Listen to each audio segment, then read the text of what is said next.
Welcome to the latest 5-star beverage video. I'm Shane Lohman, and tonight we're going to talk about pricing strategy for beverage brands so that you can stop guessing with pricing and start building with it. The most successful beverage brands use shelf price as a design constraint. They don't wait until later in the process, they bake it into their product development. What does this product need to cost at retail to win in the market? Then they work backwards from there. The best tasting product in the world will not save your brand if the pricing doesn't work. So many brands develop a new product with the goal of creating the best tasting product possible. They nail the flavor, they finalize ingredients, they lock in packaging. Then, and only then, do they calculate what it costs to make. Winning brands don't develop products and hope that the market accepts their price. They reverse engineer their products to fit the price that the market demands. Tonight, I'm going to show you exactly how to do that for your brand. Let me start off with a little bit of reassurance. You're not doing anything wrong, you're just trying to solve the wrong problem. When sales stall, every one of these moves feels like the right call, and they're all made with the best of intentions. Incentive programs, ride-alongs, chain emails, tastings, new sales hires. None of these are bad ideas, but they are the right solutions to the wrong problem. None of them address why your product's not moving at its core, because the problem was not created in the market, it was created before the product ever reached the market. You cannot spend your way out of a broken pricing foundation, and this is when you can stop throwing good money after bad. Like I said a minute ago, pricing is not your last decision in the product development process, it's your first. Here's what actually happens when your pricing strategy is wrong or even non-existent. First, your distributor cannot move a product that the market will not buy at that price point. Your chain accounts will not hold if the margin does not work for those retailers. Promotional spend will not close an $8 shelf price gap between you and your direct competitors. More tastings and more spend that come with those more tastings will not create the demand that the price is already killing. Incentive programs will not fix what was broken before the first case left the distributor's warehouse. And every dollar you spend downstream is trying to compensate for a decision that should have been made upstream. So, this is what broken pricing looks like in the real world.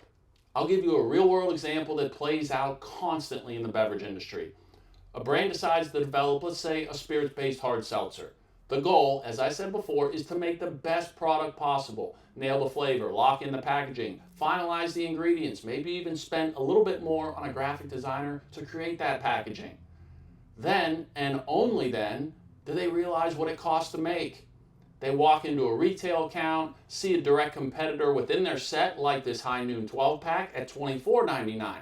But their product needs to retail at $32.99 for their numbers to work. That's an $8 gap with no clear value proposition or brand story to justify it. The math is broken, and there is nothing a distributor, a chain buyer, or extra samplings can do to fix that. $24.99 is not a competitor's price, it is your design constraint. The time to set that number is before you develop the product, not after you've launched it. You need to start with the shelf price and build everything backwards from there. This is how winning brands approach this process. They start with the shelf price and work backwards through every margin layer. Let's walk through the math. Let's say you're developing that spirits-based hard seltzer. You see High Noon on the shelf at $24.99. That's your starting line. That is your design constraint when you start the product development process. Step one, you need to take that shelf price and subtract the retailer margin of 30%. That's $7.50.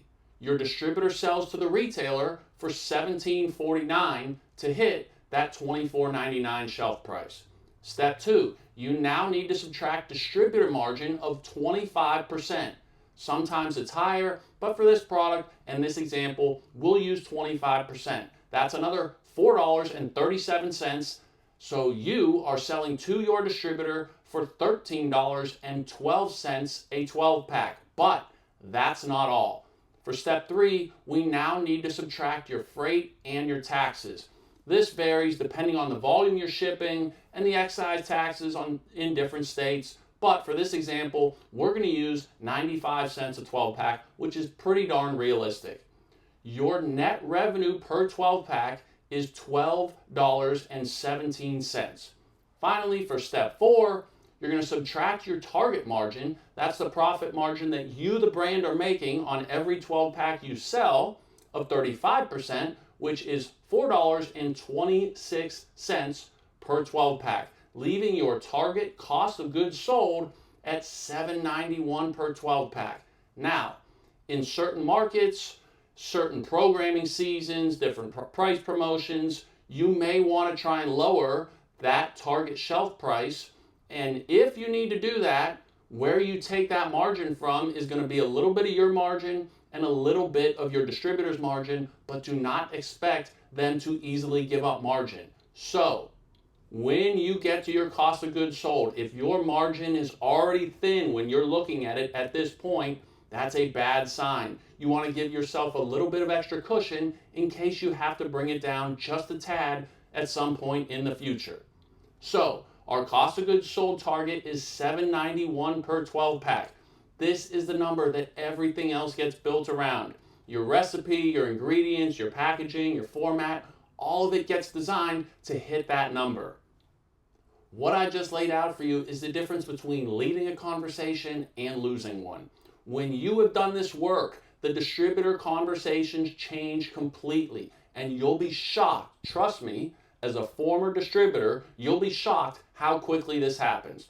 You're not walking in and asking what margin they need and hoping the numbers work.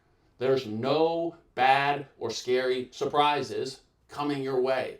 You're walking in with a pricing plan that the distributor can execute.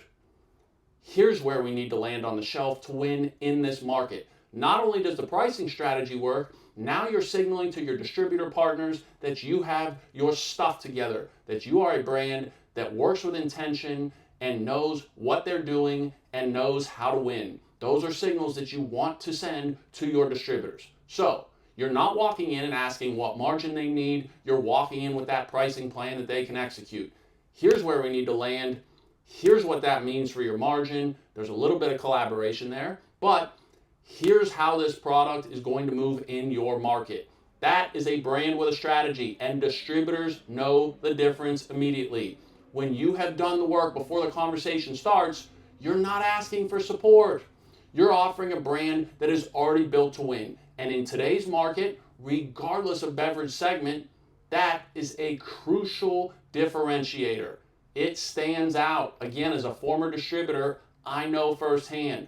And what this does is it sets up the next conversation, because pricing is only one piece of what makes a brand worth prioritizing. So let's review the key concepts that you need to take from this video to start creating pricing strategy to turn your beverage brand into a winning brand. Most brands price reactively. Product first, cost second, price last. The result is that products that cannot compete on the shelf, margins that don't support your growth, or both. Either one is bad news, and I've seen it plenty of times where brands are stuck with both, and that is a really bad place to be. Okay? Our pricing strategy playbook gives you the full framework to reverse engineer pricing from shelf price to target cost of goods sold. Understand what distributors and retailers need from your pricing structure so that you can build it into your process from day one. Assign pricing strategies to each product role in your lineup. Side note, if you have not built your lineup with specific strategies and roles for each specific product, you need to check out our video on that. Link will be in the description. And you can audit your current pricing for gaps before they start costing you in the market and bleeding your brand. The link is also in the description for our pricing strategy playbook. It's on our website under the resources section, 5starbeverage.com. If you enjoyed this video, please drop a like. You can subscribe, because every week we're coming out with killer high-level brand strategy for beverage brands, and you do not want to miss a release. There's plenty of videos already on the channel to check out. Next week, we're going deeper into what your distributor actually needs from your pricing to prioritize your brand in more detail, and why margin percentage alone tells you almost nothing. If this was valuable, subscribe, like, drop a comment below. When did you first figure out that your product needed a pricing strategy or to adjust your current pricing strategy? I want to hear where you're at in the process, and I appreciate you watching. We're going to have plenty of more content coming.